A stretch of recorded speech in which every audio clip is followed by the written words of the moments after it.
रेवाड़ी में एक महिला और उसकी 4 साल की बेटी की हत्या करने का मामला सामने आया है। आरोप है कि महिला के पति ने ही अपनी पत्नी और बेटी की गला घोंटकर हत्या की वारदात को अंजाम दिया है। वारदात को अंजाम देने के बाद आरोपी पति मौके से फरार हो गया। पुलिस ने इस मामले में मृतका के भाई की शिकायत पर हत्या की धाराओं के तहत केस दर्ज कर जांच शुरू कर दी है। आपको बता दें कि रेवाड़ी शहर के कृष्णा नगर में एक मकान की दूसरी मंजिल में संदिग्ध अवस्था में एक महिला और उसकी 4 साल की बेटी का शव पड़ा होने की पुलिस को सूचना मिली थी। सूचना के बाद मौके पर पहुंची पुलिस की प्राथमिक जांच में सामने आया है कि महिला और उसकी बच्ची के गले पर निशान है। पूछताछ की तो पता चला कि करनाल की रहने वाली मृतका साक्षी अपनी बेटी अवनी और पति दिनेश के साथ 4 सालों से रेवाड़ी में किराए के मकान पर रहती थी। अंदेशा था कि महिला का पति ही अपनी पत्नी और बेटी की हत्या करके मौके से फरार हो गया, क्योंकि मकान के पीछे के हिस्से में कपड़ों की एक रस्सी बनाकर बांधी गई थी, जिसके जरिए आरोपी मौके से फरार हुआ होगा। इस मामले में साक्षी के परिजनों को सूचना दी गई। परिजन रेवाड़ी पहुंचे, जिन्होंने पुलिस को बताया कि साक्षी का असली नाम रूबीना है।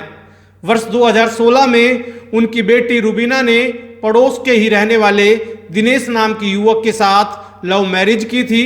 शादी के बाद से उन्हें नहीं पता था कि उनकी बेटी कहाँ रह रही है। इस दौरान कई बार फोन पर रूबीना ने अपने परिवार के लोगों से बातचीत भी की, लेकिन फोन पर भी रूबीना ने ये नहीं बताया कि वो कहाँ रह रही है।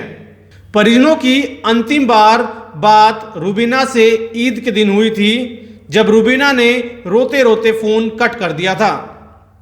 वहीं पुलिस ने इस मामले में परिजनों की शिकायत पर हत्या की धाराओं के तहत केस दर्ज कर लिया है और शव का पोस्टमार्टम करा परिजनों को सौंप दिया है। पुलिस का कहना है कि मृतका गर्भवती थी। मृतका का धर्म परिवर्तन कराने की बात भी सामने आई है, लेकिन कोई ऐसा तथ्य उनके पास फिलहाल नहीं है। इस पूरी वारदात के पीछे क्या वजह रही, ये आरोपी दिनेश की गिरफ्तारी के बाद ही साफ हो पाएगा। हमको मेरी सिस्टर थी जो इसने दिनेश दाबड़ा के साथ 2 तारीख 9 महीना 2016 में लव मैरिज की थी। उसके बाद इन्होंने पीपली कोर्ट मैरिज हो गई थी इनकी। उसके बाद हमें इनका कोई पता नहीं था ये कहाँ रहते हैं कहाँ नहीं। बस 1-2 बार बीच में फ़ोन आता था, रोती थी, बस पूछती थी कैसे हो, और रोती थी बस, और कुछ नहीं। रोते रोते ही फ़ोन वगैरह काट देती थी वो। तो उसके बाद ये 3 तारीख को ईद को भी उसका फ़ोन आया। मम्मी से कहने लगी कि मम्मी ईद कैसी बनी। मम्मी भी रो के बोली कि अच्छी बनी, और वो तो रोती थी फ़ोन पे। मम्मी को भी याद आ जाती थी, उसकी 6-7 साल हो गए थे हमसे दूर, तो वो भी रोने लगी जी बहुत, और रोते रोते उसने फ़ोन काट दिया। तो उसके बाद 6 तारीख को शाम 4:15 बजे के तकरीबन हमारे पास रेवाड़ी मॉडल टाउन थाना से फ़ोन आया कि ऐसे ऐसे करके आपकी लड़की रूबीना, जो इसने इसका धर्म परिवर्तन करवा के साक्षी दावड़ा नाम रखा था, और दिनेश दावड़ा ने इसकी हत्या कर दिया। साथ में एक 3 या 4 साल की लड़की भी है, उसकी भी गला दबाकर माँ दी की हत्या कर दिया। और ये जो तुम्हारी लालू मेरे पापा से कहने लगे कि जो आपकी बेटी थी रूबीना या साक्षी, ये गर्भवती भी थी 7 माह की। तो हम वहाँ से चल दिए।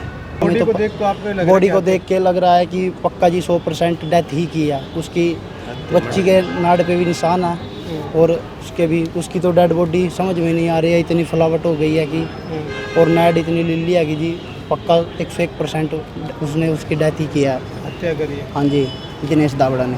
कि कृष्णा नगर में तो राम सिंह है सुनार, उसके पर किराएदार रहता है दूसरी मंजिल पे।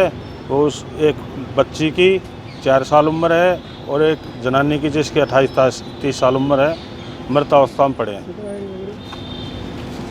तो अब क्या कार्रवाई की गई है इसमें? कार्रवाई उनके वारसान कल डेड बॉडी रखवा दी गई दोनों की, और रात को वारसान लेट आए थे, 302 का पर्चा दर्ज कर दिया। आरोपी अभी फरार है। आरोपी इस रूबीना, ये साक्षी है, इसका पति है, वो फरार है। तो क्या वजह रही, कारण क्या रहा हत्या के कारण तो जो वारसान ये बता रहे हैं कि भाई लड़की कई बार फ़ोन करती थी, भाई मेरे को तंग परेशान करता है, और ईद वाले दिन भी ईद की वो पूछी है भाई दाद को, मैं लड़की रोने लगी, और उसने अपनी जगह नहीं बताई मैं कहाँ रह रही हूँ। अभी क्या कुछ लगा प्राथमिक तौर पे जब आपने बॉडी उठाई, किस तरह से मारा होगा? इसके दोनों के गले पे निशान है, काले निशान है, नीले काले गर्दन पे। ये गर्भवती थी महिला? हाँ, जो उसने गर्दन दबा के इसको मारा है, इन दोनों को। कि महिला गर्भवती भी थी, है ना? महिला गर्भवती है, शायद इसके 5-6 महीने का बच्चा है वो गर्भ में। तो वो जीने की वजह पीछे से भाग गया था, जिस तरह से मौके पे आपने? हम मौके पे फॉरेंसिक टीम बुलाई थी और जो रस्से कपड़े सुखाने की जो एक लोह की सी खंबी है उस पे से चादर और वो रस्सी बांध के नीचे उतर गया। तो धर्म परिवर्तन का बात भी आ रही है? नहीं, धर्म परिवर्तन की तो ये है जो इसकी 2016 में ये गांव का ही लड़का है, ये लड़की गांव की है। लड़की मुसलमान है और लड़का हिंदू है। तो 2016 में ने लव मैरिज की थी और लव मैरिज के दौरान ही ये सुनने में आया, कागज़ तो अभी आए नहीं, धर्म परिवर्तन भी किया है।